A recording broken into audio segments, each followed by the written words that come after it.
Tentu saja Ishihara Yamawa licik. Baru saja Gao Muji bertanya padanya apakah dia mengundang seorang seniman bela diri dari kerajaan naga untuk datang. Dia tidak menjawab secara langsung, tapi berkata bahwa dia akan menggunakan kesempatan ini untuk memperkenalkan Lu Yun kepada Gao Muji. Ini akan menciptakan ilusi bagi Gao Muji. Ya, Anda benar. Saya mengundang seorang seniman bela diri dari kerajaan naga untuk datang membantu, dan itu adalah Tuan Lu di depan saya. Tujuannya tentu saja untuk salah paham terhadap Takagi Yoshi dan bahwa Lu Yun serta Ishihara Yamawa berasal dari kubu yang sama. Selama ada kesalahpahaman, pasti ada konflik. Jika para penggarap bela diri kerajaan naga melibatkannya, Yoshikawa secara alami tidak akan memiliki peluang memenangkan pertandingan tinju bawah tanah yang diadakan untuk memperebutkan wilayah. Maka Gao Muji pasti akan mencoba segala cara untuk mencegah Lu Yun bermain. Menangkan atau bunuh dia. Saat ini, menurut Gao Muji, meskipun Lu Yun adalah seorang ahli bela diri, dia tidak terlalu kejam sehingga tidak bisa dilawan. Pemikirannya saat ini sama dengan pemikiran Ishihara Sanhe sebelumnya. Dia mengira Lu Yun bisa dibunuh dengan peluru. Oleh karena itu, ketika Ishihara Yamawa memperkenalkan Lu Yun, dia tidak menyebutkan identitas Raja Tianzhen. Tujuannya adalah untuk memberikan ilusi ini kepada Takagi Yoshi. Jika tidak, begitu identitas Raja Tianzhen terungkap, Gao Muji tidak akan berani mengetahui sedikit pun tentang Lu Yun. Inilah kecemerlangan Ishihara Yamawa. Mungkin karena rasa bersalah, Ishihara Sanwa menambahkan kata, tak tertandingi di dunia, di akhir perkenalannya dengan Lu Yun, agar tidak menimbulkan ketidakpuasan Lu Yun. Raja Tianzhen memang tak tertandingi di dunia. Gelombang operasi yang dilakukan Ishihara Yamawa ini sepertinya menunjukkan identitas asli Lu Yun, namun nyatanya tidak benar-benar menunjukkannya. Dengan kata lain, mereka yang mengerti dengan sendirinya akan mengerti, dan mereka yang tidak mengerti akan menganggapnya sebagai provokasi. Gao Muji mengira ini adalah sebuah provokasi.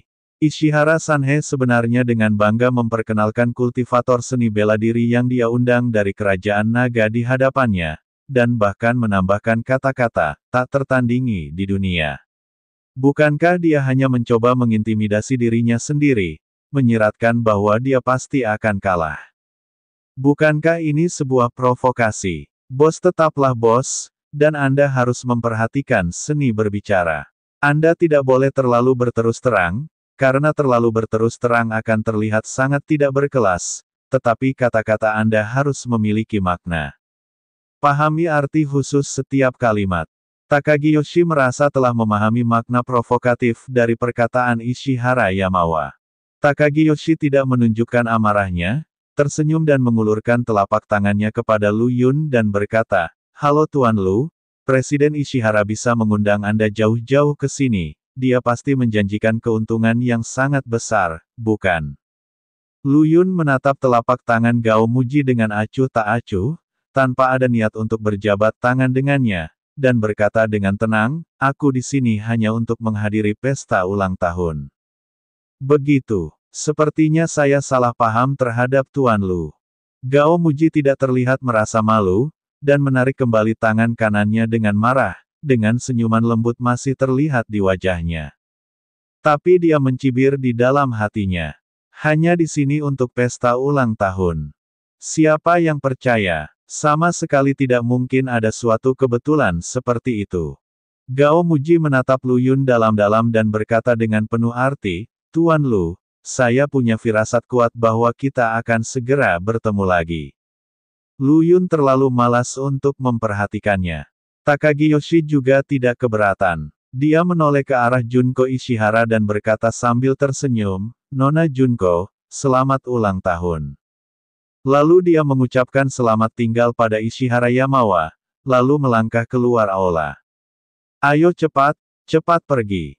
Tuan Lu." Setelah Takagi Yoshi pergi, Ishihara Yamawa hendak berbicara, tapi Lu Yun tiba-tiba berkata, "Ishihara Yamawa, kamu cukup pintar, bukan?" Ekspresi Ishihara Sanhe tiba-tiba berubah, mengetahui bahwa Lu Yun baru saja menyadari tipuan kecilnya, dan dia hampir berlutut lagi karena ketakutan. Tuan Lu, selamatkan hidupmu. Oke, jangan biarkan hidupmu satu persatu, itu akan membuatku terlihat seperti bisa memakan orang. Lu Yun berkata dengan acuh tak acuh. Melihat bahwa dia tidak terlalu marah, Ishihara Sanhe merasa lega sepenuhnya dan berkata, Tuan Lu, bagaimana kalau Anda dan Nona Liu tinggal di sini beberapa hari lagi setelah pesta ulang tahun selesai? Setelah Ishihara Sanhe bertanya, dia menatap Liu Yaner lagi, berharap dia bisa tinggal beberapa hari. Junko Ishihara meraih tangan Liu Yan dan berkata, ya, Yaner, sulit bagimu untuk datang ke sini. Kamu harus tinggal beberapa hari lagi untuk tinggal bersamaku. Dia masih ragu dan ingin bertanya pada Liu Yaner. Misalnya, orang seperti apa Lu Yun itu? Di mana Lu Yun mempelajari keterampilan melukis dan kaligrafinya? Hah, mengapa ini semua tentang Lu Yun? Mungkin karena Lu Yun begitu misterius dan sulit dipercaya sehingga siapapun akan penasaran dengannya. Ishihara Junko berpikir dalam hati. Liu Yaner mengangguk dan berkata, tentu saja tidak ada masalah. Saya berencana untuk tinggal di sini beberapa hari lagi, dan Xiao Lu Yun juga berkata bahwa dia akan tinggal di kerajaan Dongyang selama sekitar 1 bulan. Sungguh, bagus sekali. Ishihara Junko tampak senang. Ishihara Yamakazuya tampak bahagia dan berkata, aku akan segera mengaturkan kamar untukmu. Tidak. Lu Yun dan Ishihara Junko berkata serempak. Lu Yun menatap Junko Ishihara dengan heran dan berkata, Nona Junko, tolong bicara dulu. Ishihara Junko mengangguk dengan sopan dan berkata, Yaner bisa tidur denganku. Ayah, atur saja kamar untuk Tuan Lu. Ini, si Yuanshan memandang Liu Yaner dengan ekspresi aneh, dan kemudian memandang Lu Yun, berpikir, jika mereka berpasangan, mereka pasti akan melakukan beberapa hal yang tak terlukiskan di malam hari. Oke. Liu Yaner tersenyum dan berkata, Junzi benar. Tidak mudah untuk bertemu satu sama lain. Kita bersaudara harus banyak bicara secara pribadi. Ayo tidur bersama di malam hari. Ishihara Sanhe menghela nafas lega dan bertanya pada Lu Yun dengan hormat, Tuan Lu, Anda baru saja mengatakan tidak. Apa maksud Anda? Apa maksudmu? Tidak perlu menata kamar lain. Bukankah hanya untuk 3 orang untuk tidur bersama? Aku tidak mengerti ini. 3 orang tidur dalam satu kamar. Anda dan pacar Anda berhubungan seks di malam hari, lalu membiarkan putri saya menjadi penontonnya. Atau, mata Ishihara Sanhe berangsur-angsur berubah, dan dia menatap Lu Yun dalam-dalam, berpikir bahwa dewa jahat kerajaan naga ini cukup pandai bermain. Tapi pikirkanlah, karakter seperti itu sungguh tidak dapat dipahami dengan pemikiran normal. Nyatanya, meski begitu, saya tidak merugi. Ishihara Sanhe diam-diam berkata dengan gembira, karena Tuan Lu memiliki ide ini, saya pikir itu mungkin.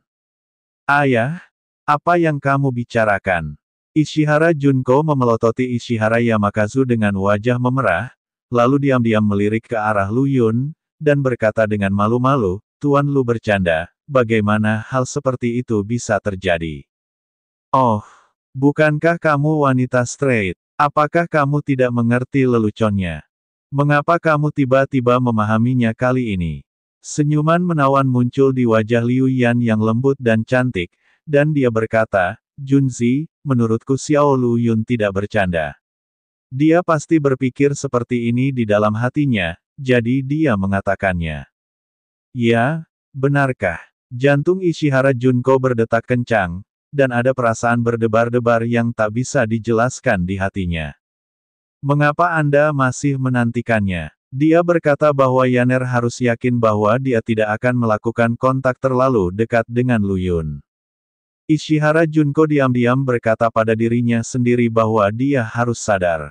Kemudian, Liu Yaner sedikit menyipitkan mata rubah sipitnya lagi, menatap Lu Yun dengan mata berbinar, dan berkata sambil tersenyum, Xiao Lu Yun, apakah aku benar? Apakah aku mengutarakan pendapatmu? Dengan baik, Lu Yun terdiam sesaat. Meskipun mata rubah betina ini tersenyum, mengapa itu memberinya perasaan panik yang begitu menakutkan? Lu Yun menenangkan diri dan berkata sambil tersenyum, Nona Junzi benar, saya hanya bercanda. Liu Yaner, Anda tidak memahami saya. Saya seorang pria sejati. Memotong. Saya telah mendengar kata, pria terhormat, dari Lu Yun berkali-kali. Saya pikir dia lebih seperti seorang munafik. Liu Yaner memasang ekspresi jijik di wajahnya. Lu Yun berkata dengan serius, Tuan Ishihara, saya bilang Anda tidak perlu membantu saya mengatur kamar, tapi sebenarnya saya tidak berencana untuk tinggal di sini. Tidak tinggal di sini. Ishihara Yamawa tercengang, bukankah Nona Liu mengatakan bahwa Anda akan tinggal di Jepang selama sebulan? Jika Anda tidak tinggal di sini, kemana Anda akan pergi? Aula Huichun, itu adalah tempat milikku. Di permukaan, aku adalah Raja Surga, namun nyatanya, identitasku yang sebenarnya adalah seorang dokter yang misinya adalah menyelamatkan nyawa dan menyembuhkan yang terluka. Aku membantu dunia dengan menggantung pot saya dan memikirkan orang-orang biasa. Lu Yun tidak tersipu sama sekali ketika dia membual, dia mengetahui semua ini dari lelaki tua bengkok bernama Tian Xuanzi itu. Selama kulit Anda cukup tebal, Anda akan selalu kebal terhadap segala jenis racun. Haha, gantung pot untuk membantu dunia, dan pikirkan orang-orang biasa. Ishihara Sanhe tersenyum dan menggelengkan kepalanya, dengan ekspresi aneh di wajahnya. Kalimat ini pantas diucapkan dari mulut siapapun, tetapi ketika keluar dari mulut Lu Yun, sepertinya sangat tidak meyakinkan. Siapakah Raja Tianzhen? Dewa jahat. Alangkah baiknya jika dia tidak membunuh orang, tapi dia tetap berharap dia menggantungkan pot untuk membantu dunia dan menyelamatkan rakyat jelata. Lu Yun mengerutkan kening dan berkata dengan serius, Tuan Ishihara, apa maksud Anda dengan ini? Anda tidak percaya bahwa saya seorang dokter? Atau apakah Anda masih meremehkan saya, Raja Tianxin? Jangan berani, Tuan Lu, apapun yang Anda katakan, itulah yang Anda katakan. Ekspresi si Yuan Sanhe tiba-tiba berubah, dan dia buru-buru menjelaskan, diam-diam mengutuk dirinya sendiri karena begitu bingung dan berani mempertanyakan Raja Tianzhen. Bahkan jika Anda bertanya, Anda tidak dapat menunjukkannya. Raja Tianzhen sangat cerdas dan cerdas. Selama masih ada jejak perilaku abnormal, akan sulit untuk lolos dari penangkapannya. Ishihara Sanhe bertanya dengan hati-hati, Tuan Lu, apakah Anda benar-benar tidak perlu mengatur kamar untuk Anda? Tidak butuh. Lu Yun menjawab lagi. Entah kenapa, setelah mendengar jawaban Lu Yun, Ishihara Junko merasakan rasa kehilangan yang tak bisa dijelaskan di hatinya. Tapi segera, Ishihara Junko mendapatkan kembali ketenangannya, sepertinya mengingat sesuatu lagi, membisikkan sesuatu di telinga Liu Yan, dan setelah berbicara, dia terus bertanya, Yaner, apakah kamu keberatan? Jika kamu keberatan, lupakan saja. Liu Yaner berkata sambil tersenyum, apa yang kamu bicarakan? Junko, kami adalah saudara perempuan, tentu saja kami tidak keberatan. Saat dia berbicara, dia menatap Lu Yun dengan tatapan penuh arti. Lu Yun merasa bingung lagi. Aku tidak tahu ide jahat apa yang direncanakan oleh rubah betina ini. Ishihara Junko juga menatap Lu Yun dalam-dalam, dan berkata dengan sedikit malu, Tuan Lu, ada sesuatu yang ingin saya minta bantuan dari Anda, bukan? Tapi itu tidak masalah. Junko Ishihara melihat sekeliling, ragu-ragu sejenak dan berkata, bisakah kita naik ke atas untuk berbicara? Jangan khawatir, Yaner juga akan masuk ke kamar bersama kita. Tentu, Lu Yun tersenyum dan mengangguk, berpikir, tentu saja aku lega, aku hanya khawatir kamu tidak akan diyakinkan, dan toh aku tidak akan menderita kerugian apapun. Kalau begitu Tuan Lu, silakan naik ke atas bersama saya. Wajah Ishihara Junko memerah, dia berbisik kepada Lu Yun, lalu meraih lengan Liu Yan dan menariknya ke atas. Sesaat, mendengar suara pintu ditutup di atas, hati Ishihara Sanhe tiba-tiba bergetar. Saya benar-benar tidak tahu trik apa yang dimainkan anak-anak muda ini. Presiden, tidakkah menurutmu ada yang salah dengan ekspresi wanita tadi? Seorang bawahan yang bodoh berjalan ke arah Ishihara Sanhe dan berbisik. Ishihara Sanhe memelototi pria itu dengan tajam dan berkata, itu tidak masuk akal. Orang macam apa Junko itu? Aku tidak bisa memahaminya. Mereka pasti naik ke atas untuk melawan Tuan Tanah. Presiden, kami di Kerajaan Oriental tidak tahu bagaimana melawan Tuan Tanah. Tutup mulutmu. Si Yuan Sanhe berteriak dengan marah, dan pria yang ketakutan itu segera tidak berani berbicara omong kosong lagi. Jadi dia harus menutup mulutnya dengan patuh. Ishihara Sanhe melihat ke atas dengan ekspresi rumit, dan menghela nafas dalam hatinya, saya harap ada yang salah dengan Junko, tapi saya khawatir Tuan Lu tidak akan setuju. Tanda tanya. Sekarang, saat pintu ditutup, Lu Yun tiba-tiba mendapat firasat buruk. Terutama ekspresi Liu Yan yang tidak terduga. Mungkinkah saya benar-benar seekor domba di mulut harimau? Lu Yun merasa tidak nyaman. Adegan yang terjadi selanjutnya membuat darahnya langsung mendidih, dan matanya hampir jatuh. Saya melihat, Junko Ishihara memunggungi Lu Yun, dan kimono indah yang dia kenakan tiba-tiba jatuh ke tanah, memperlihatkan tubuh sempurnanya ke udara. Di bawah cahaya redup, kulit seputih salju dan halus bersinar dengan sedikit kilau kristal. Apaan nih? Lu Yun langsung kehilangan ketenangannya. Junko Ishihara memiliki sosok yang bagus, bahkan sebanding dengan Ye Qingcheng, dan punggungnya bahkan lebih mirip. Betapa besar dampak visualnya bagi Lu Yun. Kuncinya adalah, Liu Yaner berdiri di samping tanpa berpikir untuk menghentikannya, sebaliknya, dia memandang dengan sedikit senyuman. Apa yang sedang dimainkan kedua orang ini?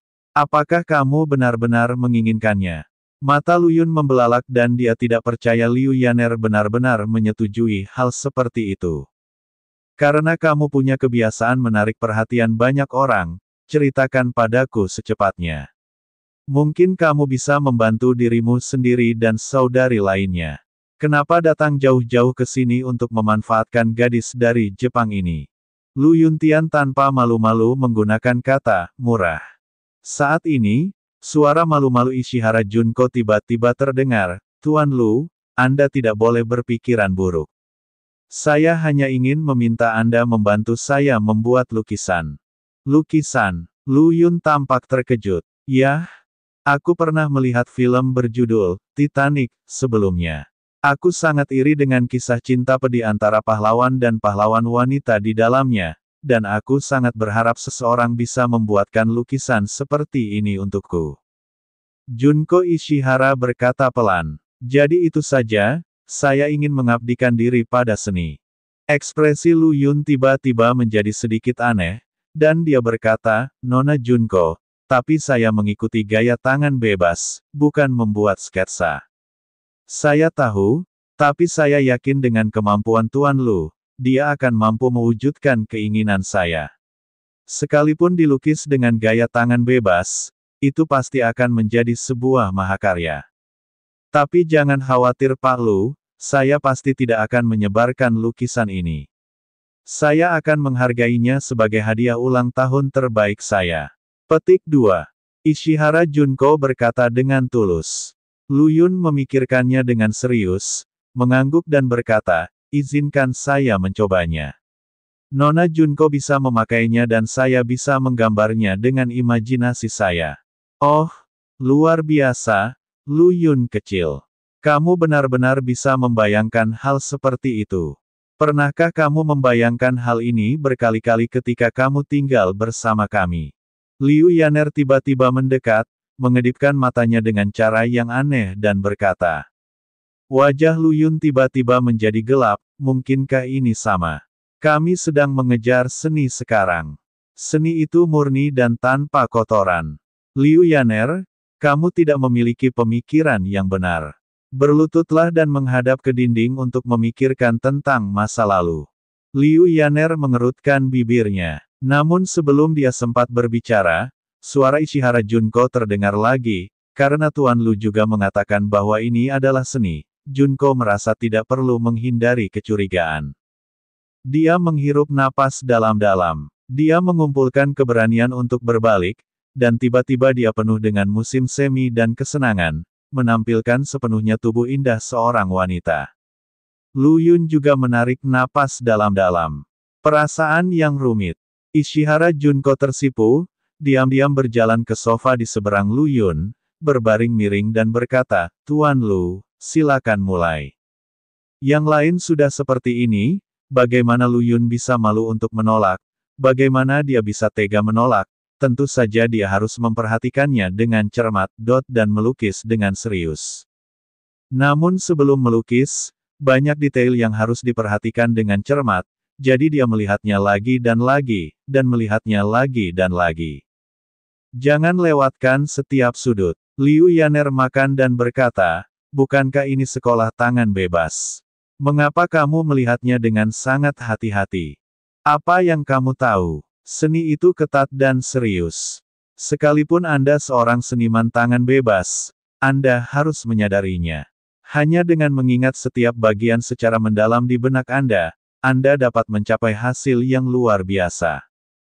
Kedengarannya tinggi. Lupakan saja, jangan berdebat dengan orang yang berpikiran tidak murni sepertimu.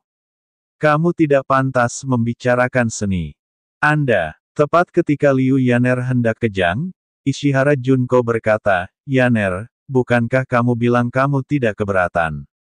Jika kamu cemburu, aku akan memakai pakaianku sekarang. Maafkan aku." Bagaimana aku bisa cemburu? Bagaimana Liu Yaner bisa membiarkan Ishihara Junko melihat bahwa dia picik? Kami bukan orang yang pelit, bukan? Junko Ishihara mempercayainya dan berkata, "Oh, Yaner, silakan pergi dan duduk di samping sebentar. Jangan ganggu lukisan Tuan Lu." Petik 2, petik 2. Mata Liu Yan meringkuk, dan dia menunjukkan senyuman aneh lagi. Dia menepuk bahu Lu Yun dan berkata, "Lu Yun kecil, selamat bersenang-senang melukis." Setelah mengatakan itu, dia memutar pinggang lembutnya dan berjalan ke samping untuk duduk. Lu Yun sangat bingung. Tapi segera, saat matanya tertuju pada kertas nasi di depannya, ekspresinya tiba-tiba menjadi serius, dan matanya langsung kembali jernih, tanpa kotoran. Seni itu murni, murni, murni. Ucapkan hal-hal penting 3 kali. Dapatkan tinta. Cobalah. Awan bergerak dan air mengalir. Sosok anggun gadis itu melompat ke atas kertas, seolah-olah itu telah terukir dalam di benak Lu Yun, sehingga dia bisa menyelesaikannya dalam sekali jalan tanpa jeda sejenak. Setelah beberapa saat, Lu Yun membuat sketsa pukulan terakhir, menghembuskan napas perlahan dan berkata, "Oke." Meskipun Liu Yaner selalu merasa aneh di hatinya, saat dia mendengar Lu Yun mengatakan lukisan itu telah selesai, dia segera bergegas untuk menontonnya. Sekilas, matanya bersinar. Saya melihat bahwa gambar di kertas nasi masih merupakan gaya tangan bebas Lu Yun yang biasa, tetapi ekspresi di antara alisnya sekilas bisa cocok dengan ekspresi Junko Ishihara. Liu Yaner berseru, "Sungguh menakjubkan." Tanda tanya. Bagaimanapun, dia adalah Master Yunlu, dan dia adalah pelukis yang hebat. Liu Yaner juga sangat menyadari level Lu Yun, tetapi ketika dia melihat lukisan yang sudah selesai, dia tetap berseru. Dia memang seorang dewa. Ini jelas merupakan gaya tangan bebas, dengan tidak banyak pukulan, dan sebagian besar dibentuk oleh garis panjang, tetapi sekilas orang dapat mengetahui bahwa ini adalah Junko Ishihara. Seperti kehidupan, terutama rasa malu yang kekanak-kanakan di antara alis dapat ditunjukkan melalui garis-garis sederhana ini. Siapa yang bisa mencapai level ini? Ini disebut jenius. Junko Ishihara juga berseru, "Tuan Lu, saya sangat menyukai pekerjaan Anda. Terima kasih banyak. Ini pasti menjadi hadiah paling berharga dalam hidup saya." Gadis itu juga berlari pada suatu saat, dengan gembira bergelantungan di depan Lu Yun dan berkata, Bergelantungan di sana-sini tentu saja tidak mengacu pada orang. Lu Yun terbatuk ringan dan berkata, "Ahem. Baiklah, Nona Junko, karena lukisannya sudah selesai, sebaiknya kamu segera mengenakan pakaianmu agar tidak masuk angin." "Oh, kamu tidak akan masuk angin. Aku dalam keadaan sehat." Ishihara Junko menjawab dengan serius, tapi dia juga menyadari bahwa dia terlalu bersemangat sekarang. Ketika dia mendengar Liu Yaner berseru, dia tidak bisa menahan diri untuk tidak mengikutinya. Baru sekarang dia menyadari bahwa dia masih telanjang. Mendengar pengingat Lu Yun, wajah Ishihara Junko menjadi sedikit merah. Selama proses ini, Lu Yun tiba-tiba memusatkan pandangannya pada Liu Yaner, terkekeh dan berkata, "Saudari Yaner, kami telah mencapai titik ini, mengapa kami tidak membantu Anda menggambar lukisan?" "Oke, apa yang kamu pikirkan? Tulangmu gatal kan?" Tentu saja Liu Yaner iri dan tanpa sadar ingin mengangguk setuju, tetapi ketika dia melihat ekspresi setengah tersenyum Lu Yun, dia merasa ada yang tidak beres. Gangster ini pasti ingin memanfaatkan kesempatan ini. Liu Yaner langsung mengangkat jari hijaunya dan membenamkannya ke kepala Lu Yun. Lu Yun berkata dengan polos, "Jika kamu tidak menginginkannya, jangan menginginkannya. Mengapa kamu memukulku? Benarkah? Kapan aku memukulmu? Jelas aku menabrak seorang gangster." Liu Yaner menolak mengakuinya dan bersenandung di dalam hatinya, "Bagaimanapun, masih ada waktu yang lama di masa depan, cepat atau lambat saya harus meminta Anda menggambar lukisan seperti ini untuk saya." "Tuan Lu, Yaner, ayo turun, pesta ulang tahun belum selesai," kata Junko Ishihara sambil tersenyum. Dia mengenakan kembali kimononya, dan kemudian dengan hati-hati mengumpulkan hadiah berharga yang diberikan Lu Yun padanya. Tentu saja pekerjaan di bawah juga bagus, tapi di hati Ishihara Junko, inilah harta karunnya. Mereka bertiga turun. Pesta ulang tahun memang belum usai. Terlalu banyak hal yang terjadi, membuat pesta ulang tahun yang damai ini semakin naik turun. "Tuan Lu, mengapa Anda turun begitu cepat?" Si Yuanshan bertanya dengan heran. Kecepatan melukis Lu Yun sudah sangat cepat, bagaimana dia bisa disebut jenius jika dia tidak cepat? Oleh karena itu, hanya sekitar 10 menit berlalu dari naik hingga turun. "Apakah Tuan Ishihara ingin aku tinggal di kamar Nona Junko lebih lama?" Lu Yun bertanya sambil tersenyum. Ishihara Sanhe tiba-tiba tampak malu dan berkata, "Jangan berani. Jangan berani, cepat dan lambat, Tuan Lu seharusnya bisa dengan mudah memahaminya, saya tidak berani mengatakan apapun."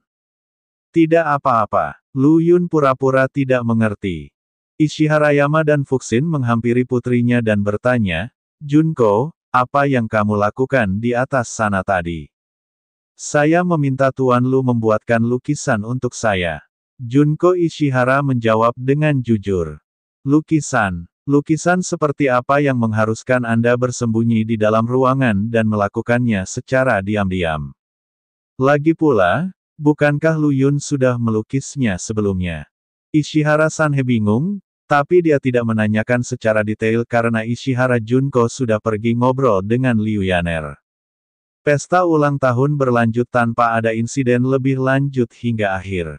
Ketika pertunjukan akan segera berakhir, Ishihara Sanhe sekali lagi menghampiri Lu Yun dengan tulus dan bertanya, "Tuan Lu, apakah Anda yakin tidak ingin tinggal di sini?" "Tidak, aku akan ke Aula Huichun. Aku tiba-tiba teringat sesuatu barusan. Wakil Presiden Masyarakat Yoshikawa, Sunegawaichi, sepertinya sangat dekat dengan Aula Huichun, kan?" Lu Yun mengangguk dan berkata, dia pergi ke Aula Huichun untuk belajar pengobatan Tiongkok dari Tuan Tang. Si Yuanshan dan Wen Yan terdiam, alis mereka berkerut erat, seolah-olah mereka mengkhawatirkan sesuatu. Lu Yun memahami pikirannya dan berkata sambil tersenyum, "Apakah kamu khawatir aku akan berhubungan dengan Yoshikawa?" "Jangan berani." Ishihara Sanhe menjawab dengan tergesa-gesa. Lu Yun mencibir dan berkata, "Sudah kubilang sebelumnya, Aku di sini hanya untuk menghadiri pesta ulang tahun, dan aku tidak tertarik dengan urusan geng sepertimu. Tuan Lu salah paham terhadap saya. Ishihara Sanhe menghela nafas lega, namun tetap menjelaskan, sebenarnya, saya khawatir Takagi Yoshi akan melecehkan Tuan Lu. Dia adalah harimau yang tersenyum. Apakah menurutmu aku takut dengan pelecehannya? Lu Yun berkata sambil setengah tersenyum. Ishihara Yamawa berkata, saya tahu Tuan Lu tidak takut. Dengan kemampuan Anda, 10.000 gaum muji bukanlah tandingan Anda. Saya hanya berpikir jika Anda tinggal di sini, Anda seharusnya bisa menghindari masalah kecil ini. Kamu tidak perlu mengkhawatirkannya sekarang. Jika Gao Muji berani memprovokasiku, dia akan mencari kematiannya sendiri. Saat Lu Yun berbicara, ekspresinya tiba-tiba menjadi sedikit aneh. Dia memandang Ishihara Sanhe dan berkata, Tuan Ishihara, Anda pasti berharap Gao Muji akan memprovokasi saya, bukan? Omong kosong apa yang kamu bicarakan? Ishihara Sanhe menjelaskan dengan tergesa-gesa dan canggung, beraninya saya berpikiran seperti itu. Tuan Lu, saya sangat ingin Anda tinggal di rumah saya tanpa harus mengkhawatirkan masalah kecil itu. Oke, berhentilah berpura-pura. Jika kamu terus berpura-pura, aku akan benar-benar tinggal di rumahmu, dan aku akan menjaga putrimu malam ini. Petik 2, petik 2. Tanda tanya. Pada akhirnya, Lu Yun pergi ke Aula Huichun dan meninggalkan Liu Yaner sendirian di rumah Junko Ishihara. Lagi pula, jika kedua gadis itu ingin berbisik, Lu Yun tidak bisa masuk. Hari berikutnya, segera setelah Lu Yun selesai berdiskusi dengan Tuan Tang, Chen Ting melangkah maju, meminta maaf kepada Lu Yun dan berkata, Tuan Lu, saya salah paham sebelumnya. Saya benar-benar minta maaf. Dia memiliki sikap yang tulus. Gelang giok di tangannya telah dilepas. Saya mendengar Lu Yun berkata kemarin bahwa jika dia terus memakai gelang giok di tangannya, pasti akan dipenuhi roh jahat, dan bahkan para dewa tidak akan bisa menyelamatkannya. Chen Ting ragu. Setelah kembali malam itu, dia dengan ragu-ragu melepas gelang gioknya dan tidur, menemukan bahwa dia tidur dengan sangat nyenyak sepanjang malam. Chen Ting menderita insomnia selama beberapa waktu. Dia telah meminum obat tradisional Tiongkok dan meminta Tuan Tang untuk memberinya akupuntur beberapa kali, namun efeknya tidak terlalu besar. Sudah sekian lama penyebab insomnianya belum ditemukan. Baru tadi malam, ketika dia melepas gelang giok dan tidur dengan nyenyak, Chen Ting tiba-tiba menyadari bahwa gejala insomnianya sepertinya mulai muncul segera setelah memakai gelang giok. Seperti yang dikatakan Tuan Lu, gelang giok ini adalah benda yang jahat. Chen Ting merasa takut ketika memikirkannya. Ketika dia bangun pagi ini, dia menghancurkan gelang giok itu. Jadi dia sangat berterima kasih kepada Lu Yun karena telah menyelamatkan hidupnya, jika tidak, dia mungkin tidak tahu bagaimana dia meninggal pada akhirnya. Lu Yun berkata, saya mengingatkan Anda karena Anda adalah rekan senegaranya dari Kerajaan Naga, dan pacar Anda dari Kerajaan Oriental bukanlah hal yang baik. Saya mengerti, saya sudah putus dengannya. Chen Ting mengangguk. Gelang gioknya adalah hadiah dari Matsuda Tetsu, dan dia tidak tahu dari mana Matsuda Tetsu mendapatkannya. Alasan utamanya adalah kebanyakan orang tidak akan pernah mengira bahwa gelang giok sederhana bisa mengandung misteri seperti itu. Jika dia tidak mengalaminya sendiri, Chen Ting tidak akan pernah mempercayai hal keterlaluan seperti itu.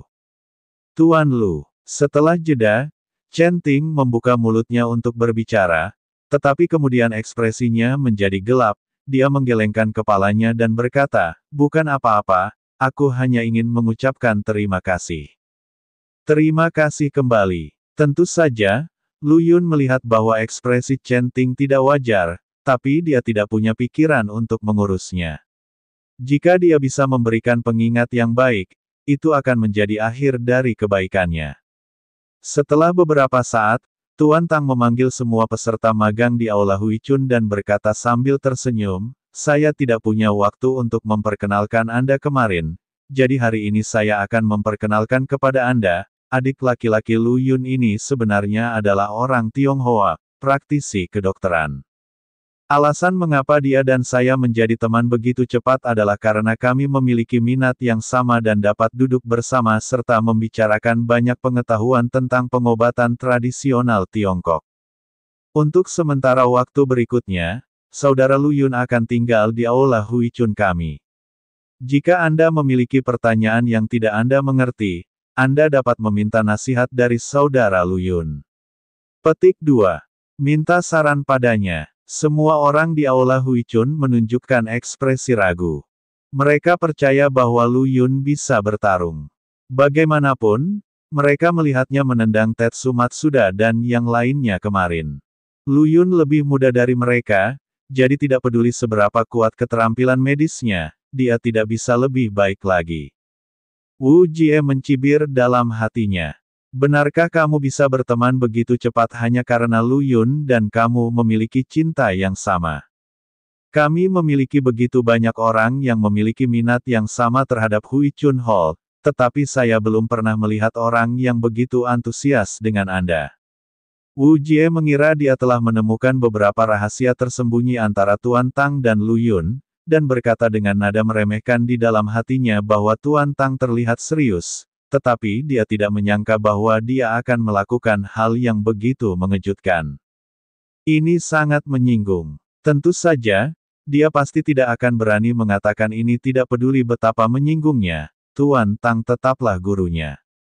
Lu Yun berkata, jika orang lain memiliki pertanyaan, tolong jangan tanya saya.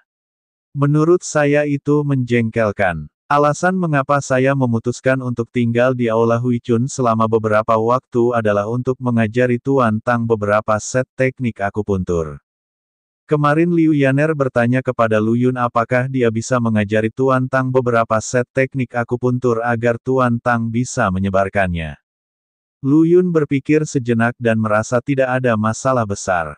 Bagaimanapun, dia memiliki banyak teknik akupuntur yang dia kuasai, dan kemungkinan besar dia tidak akan bisa menggunakannya di masa depan.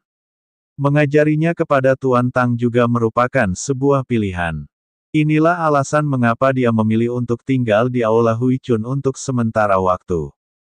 Alasan lainnya adalah Tuan Tang adalah orang baik. Meskipun ada beberapa kesalahpahaman antara kedua pihak saat pertama kali bertemu kemarin, melalui kontak, Lu Yun mengetahui bahwa Tuan Tang memiliki hati yang baik. Dan mereka dengan tulus ingin mempromosikan budaya pengobatan tradisional Tiongkok di Longguo, dan mereka bukanlah dokter yang tidak bermoral yang menghasilkan uang kotor dengan kedok pengobatan tradisional Tiongkok. Senang sekali bisa menghasilkan uang kotor di luar negeri, lagi pula yang dibantai adalah orang asing, namun jika terus begini justru akan merusak reputasi pengobatan tradisional Tiongkok. Lu Yun pasti tidak akan mengajarkan akupuntur kepada dokter jahat seperti itu. Semua orang merasa sangat tidak senang saat mendengar nada suara Lu Yun. Apa maksudmu kamu kesal? Tuan Tang memuji Anda beberapa kali. Anda benar-benar menganggap diri Anda serius, bukan? Meskipun Anda meminta kami untuk berkonsultasi, kami masih terlalu malas untuk pergi. Semua orang merasa tidak puas, mengira Tuan Tang juga akan marah, karena apa yang dikatakan Lu Yun barusan sangat gila, dan dia sebenarnya berani mengatakan bahwa dia akan mengajari Tuan Tang beberapa set teknik akupuntur. Bukankah itu berarti keterampilan medis Tuan Tang tidak sebaik anak muda seperti dia? Dengan karakter Tuan Tang, dia pasti akan marah. Namun, seperti yang diharapkan semua orang, Tuan Tang tidak marah. Sebaliknya, dia memandang Lu Yun dengan heran dan berkata, Saudara Lu Yun, maksud Anda telah menguasai teknik akupuntur lainnya. Yah, ada sekitar 20 atau 30 set, tapi saya tidak akan tinggal di Jepang terlalu lama. Berapa banyak yang bisa Anda pelajari tergantung pada pemahaman Anda sendiri. Anak muda bernama Lu, jangan terlalu sombong. Apa identitas kami, Tuan Tang? Saat kami kembali ke Kerajaan Naga, kami akan menjadi seperti ahli pengobatan Tiongkok. Kapan giliran Anda untuk mengajar? Melihat Lu Yun mengucapkan kata-kata arogan berkali-kali, Uji akhirnya tidak tahan lagi dan berteriak dengan marah.